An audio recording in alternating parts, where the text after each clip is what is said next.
हरे कृष्णा। श्रीमद् भगवद गीता अध्याय 2 श्लोक संख्या 3। क्लैब्यमास्मगमः पार्थ न एतत् त्वयि उपपद्यते क्षुद्रं हृदये दौर्बल्यं त्यक्त्वा उत्तिष्ठ परन्तप। हे पृथा पुत्र पार्थ, पार्थ का मतलब है पृथा के पुत्र, इस क्षुद्र हीन नपुंसकता को प्राप्त मत हो, अर्थात इसको स्वीकार मत करो। न एतत् त्वयि उपपद्यते, ये तुम्हें बिल्कुल शोभा नहीं देता, ये तुम्हारे योग्य नहीं है। हे परंतप, हे शत्रुओं को तपा देने वाले, ताप देने वाले, परंतप परम तप, शत्रुओं को तपा देने वाले हृदय की ये क्षुद्र दुर्बलता को त्याग कर तुम युद्ध के लिए त्यक्तवा, ये छोड़ करके उत्तिष्ठ, खड़े हो जाओ। किसके लिए खड़े हो जाओ? युद्ध के लिए तुम खड़े हो जाओ। पार्थ संबोधन बहुत महत्वपूर्ण है। यहाँ पर हर श्लोक में संबोधन की अपनी एक शक्ति होती है, उसका एक अर्थ होता है। तो यहाँ पर कुंती का एक नाम पृथा था और कुंती वीर जननी थी। जब श्री कृष्ण कौरव पांडवों की संधि कराने के लिए हस्तिनापुर गए थे, तो वो अपनी बुआ कुंती से भी मिले थे। तब कुंती ने उनके हाथ एक संदेश भेजा था। और कैसा संदेश था? अर्जुन को संदेश भेजा था, बहुत वीरतापूर्ण संदेश था वो। उसमें उन्होंने एक रेफरेंस कोट किया था विदुला और उनके पुत्र संजय का। उनका उदाहरण देकर युद्ध के लिए उन्होंने अर्जुन को उत्साहित किया था। ये श्री कृष्ण अपनी बुआ से तब मिले थे जब वो उनसे बात करके आए थे और संधि नहीं हो पाएगी ऐसा उनको पता चल गया था कि युद्ध होगा ही।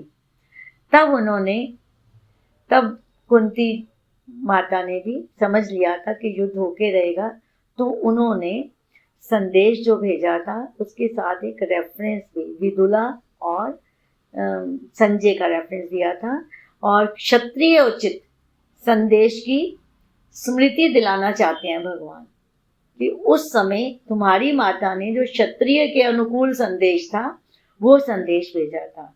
तो यहाँ पर विदुला कौन थी और उन्होंने क्या संदेश भेजा था, इसका महाभारत में उद्योग पर्व में विस्तृत वर्णन है।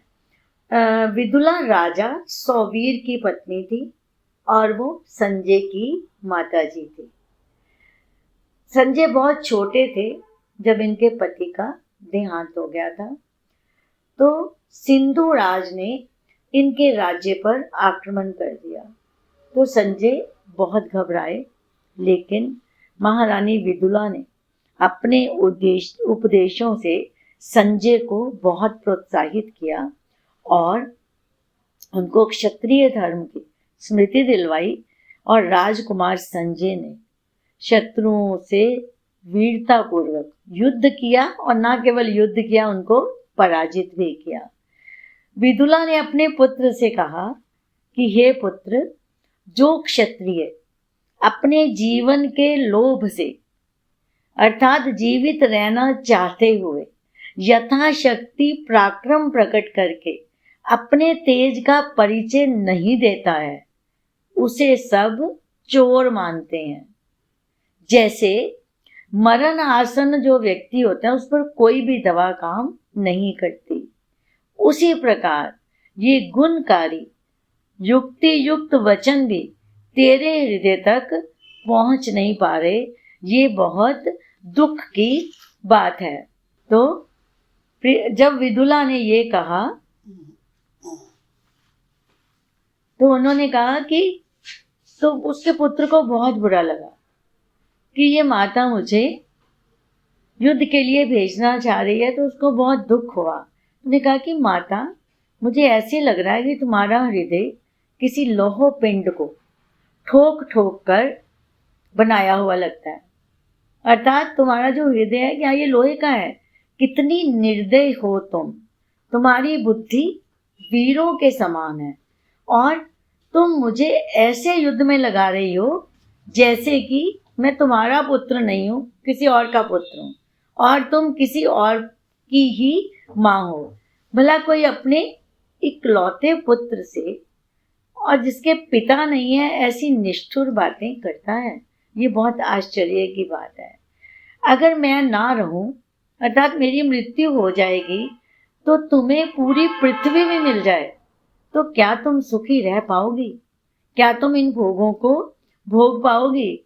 तो माता बोली कि हे पुत्र, विद्वानों की अवस्था तो धर्म और अर्थ के निमित्त ही होती है। तुम्हें अपना पराक्रम दिखाने का अवसर मिला है। यदि तू अपने कर्तव्य का पालन नहीं करेगा तो अपने स्वभाव के विपरीत, अर्थात तुम्हारा स्वभाव है ही नहीं कि तुम कर्तव्य का पालन ना करो, यदि तुम इसके विरुद्ध करोगे तो सभी जगह तुम्हारा अपयश फैलेगा।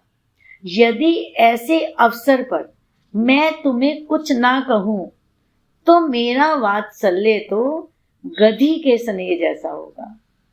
जैसे कोई गधी अपने संतान से प्रेम करती है, मेरा वो होगा, मैं क्षत्राणी नहीं कहलाऊंगी और ये बिल्कुल निरर्थक होगा। इसलिए हे वत्स, हे पुत्र, साधु पुरुषों द्वारा निंदनीय और मूर्खों द्वारा चलने योग्य इस मार्ग का तुम त्याग करो। तुम मुझे तभी प्रिय लगोगे जब सत्पुरुषों जैसा आचरण करोगे।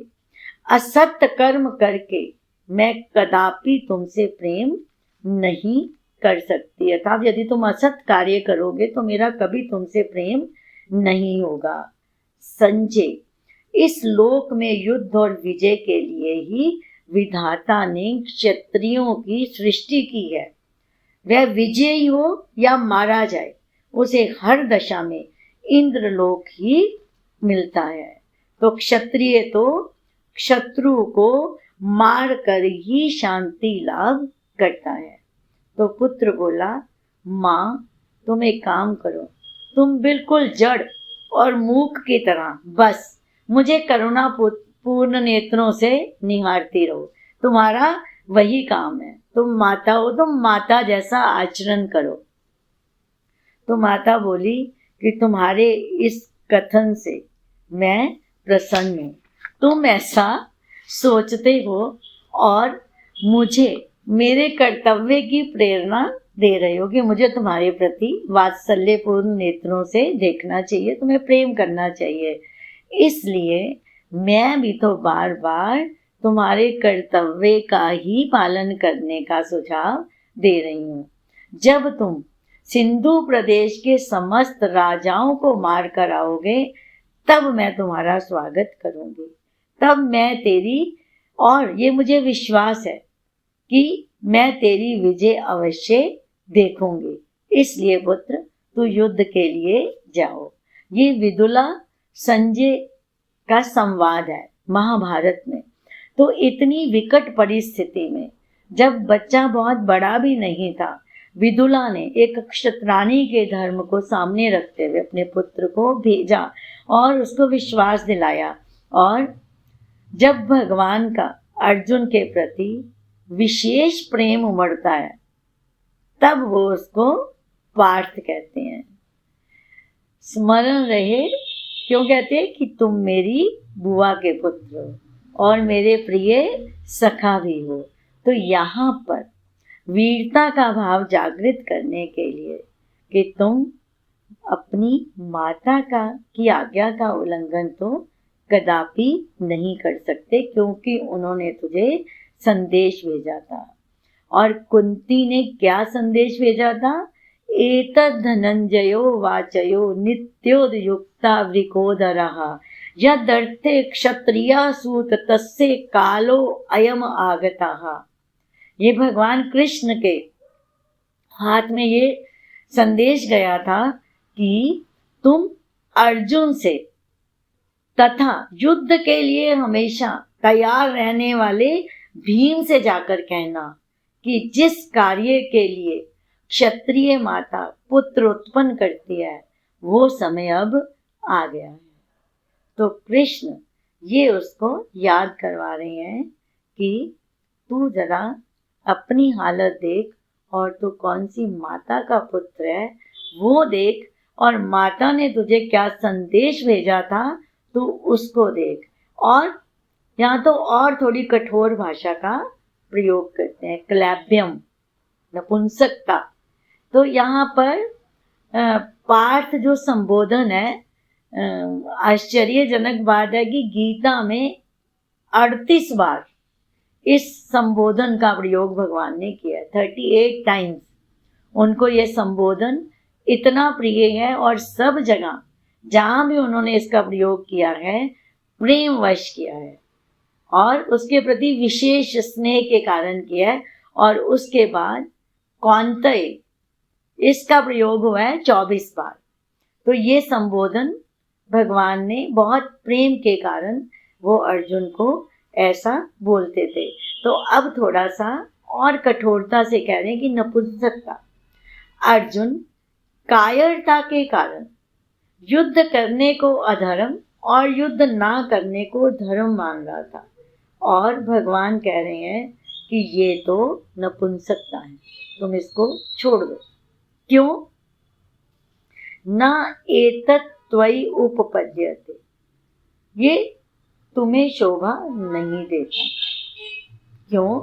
क्योंकि तुम शूरवीर हो, तुम कुंती जैसी क्षत्राणी के पुत्र हो। जन्म और स्वभाव दोनों की ही दृष्टि से ये अनुचित है। जन्म अर्थात एक वीरजननी के पुत्र हो, स्वभाव अर्थात तुम्हारा स्वभाव कायरता है ही नहीं, दुर्बलता है ही नहीं, तो ये दोनों तरह से ही अनुचित है। हे परंतप, हे परंतप, तुम तो परंतप हो, अर्थात शत्रुओं को तपाने वाले हो, शत्रुओं को भगाने वाले हो। इस समय तुम युद्ध ना करके क्या अपने शत्रुओं को प्रसन्न करना चाहते हो? नहीं, बिल्कुल नहीं। तो क्या करो? क्षुद्रम हृदय दौर्बल्यम त्यक्त्वा उत्तिष्ठ। तुम हृदय की दुर्बलता बहुत तुच्छ चीज है, नीच है, इसको तुम्हारे जैसे शूरवीर को ये तुच्छता शोभा नहीं देती, और ये तुच्छ है तो ये तुच्छता को ही प्राप्त करवाने वाली है। तुम तुरंत इसी समय इसका त्याग करके युद्ध के लिए डटकर खड़े हो जाओ, एकदम कटिबद्ध हो जाओ, तैयार हो जाओ और खड़े हो जाओ। ये जो तुम मान रहे हो कि मैं धर्मात्मा हूँ, दयावान हूँ, मैं युद्ध रूपी पाप नहीं करना चाहता, ये और कुछ नहीं, ये तुम्हारे हृदय की दुर्बलता है। उठो, खड़े हो जाओ और युद्ध रूपी कर्तव्य का पालन करो। भगवान सर्वज्ञ हैं। तुरंत अर्जुन की थोथी युक्तियों की परवाह ना करके उन्होंने उसे कर्तव्य पालन करने की आज्ञा दी, अर्थात युद्ध ना करना कुछ भी तुम्हारे लिए ठीक नहीं है। और क्या भगवान पूछना चाहते हैं कि क्या जो 1 साल के लिए तुम्हें नपुंसकता मिली थी, क्या वह तो नहीं जाग उठी? हम सबको पता है कि विराट के यहाँ वृत्रनला के रूप में अर्जुन रहे, क्योंकि उनको उर्वशी के द्वारा शाप दिया गया था, और उस शाप के कारण अर्जुन को नपुंसक अर्थात हिजड़ा बनना पड़ा था। अर्जुन को इंद्रलोक भगवान कृष्ण ने ही भेजा था। क्यों? कि जाकर तुम शस्त्र विद्या, गंधर्व विद्या, संगीत विद्या वहां से जाकर सीख कर आओ, ये तुम्हारे आगे काम आएगी। क्योंकि भगवान तो सब जानते हैं, उनको पता था इसको जरूरत पड़ेगी। तो जब अर्जुन पहुंचे तो इंद्र ने अपने आधे आसन पर अर्जुन को बिठाया। इतना अधिक उन्होंने उनको आदर दिया। और इंद्र आसन पर वैसे कोई नहीं बैठ सकता, कोई अधिक तपस्या भी करे तो इंद्र का आसन डोलने लगता है। तो यहाँ पर अत्यधिक, क्योंकि भगवान के द्वारा भेजे गए थे अर्जुन, तो उन्होंने इतना उनको मान सम्मान दिया, क्योंकि वो भगवान के अपने हैं, इसलिए उन्हें इंद्र आसन पर बैठने को मिला। तो उर्वशी वहां पर, अब जहाँ पर कोई आता है तो जहाँ का जो परंपरा होती है वहां पर उसी को, तो उर्वशी का वहां पर नृत्य होना था। तो उर्वशी, अर्जुन ने उर्वशी को देखा और बार बार ध्यान से उसके नृत्य को देख रहा था। तो उर्वशी को लगा कि अर्जुन मुझे बार बार देख रहे हैं, यानी ये मुझे चाहते हैं। और फिर उसी दिन, और अर्जुन बहुत सुंदर थे, बहुत अधिक सुंदर थे अर्जुन, और भगवान के मित्र थे, सखा थे, तो एक तरह से वो भी एक उनकी विशेषता थी। तो उर्वशी ने अर्जुन को पति के रूप में पाने का निश्चय किया और आधी रात में सज धज कर अर्जुन के पास पहुंच गई और लगी कटाक्ष करने। और अर्जुन तो जो सीधा हो, सरल हो, वो अर्जुन है। तो यहाँ पर, और भगवान अर्जुन ने तो अपनी सारी इंद्रियों के घोड़े भगवान को सारथी बना के रखा था। उसने तो पहले से ही भगवान को बोला था आप बस सारथी का कार्य करो। तो यहाँ पर अर्जुन ने पूछा कि हे माँ, इस समय तुम मेरे पास किस लिए आई हो? तो उर्वशी को बहुत गुस्सा आया। उसने बोला मैं किसी की माँ बनने नहीं आई यहाँ पर पाठ, मैं स्वर्ग की सर्वश्रेष्ठ अप्सरा हूँ और मुझे पाने को लोग तरसते हैं। मैं तुम्हारी पत्नी बनने आई हूँ, तुम मुझे स्वीकार करो।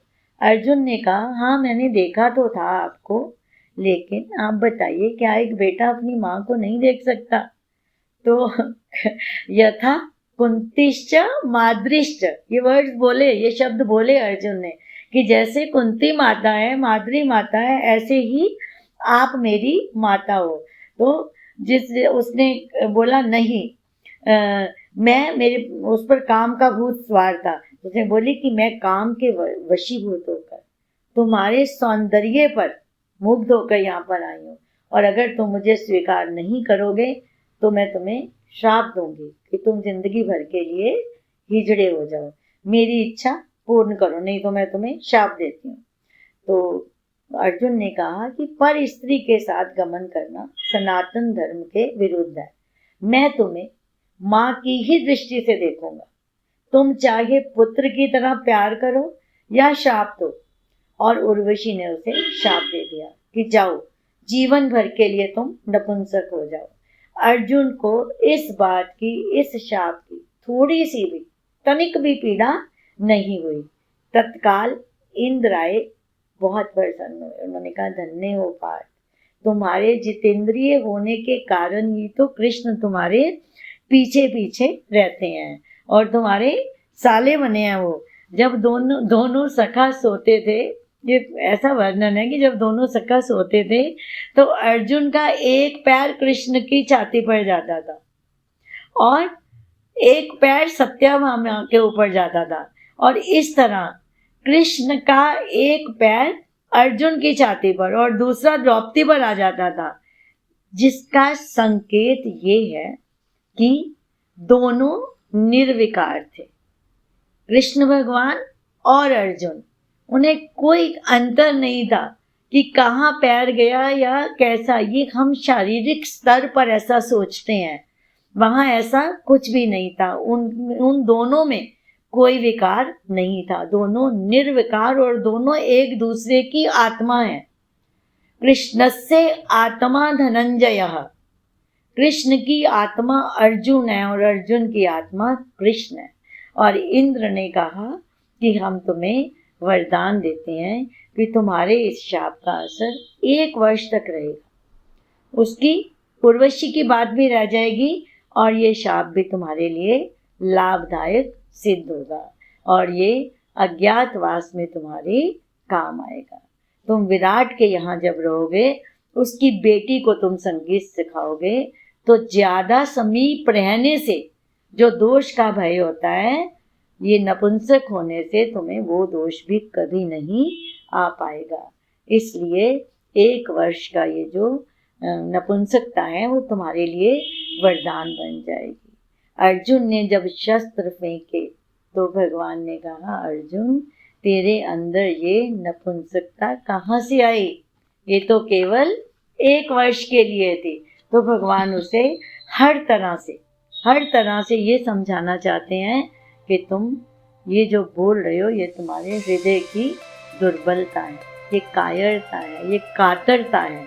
इसमें कुछ भी धर्म नहीं है, ये सारा अधर्म है।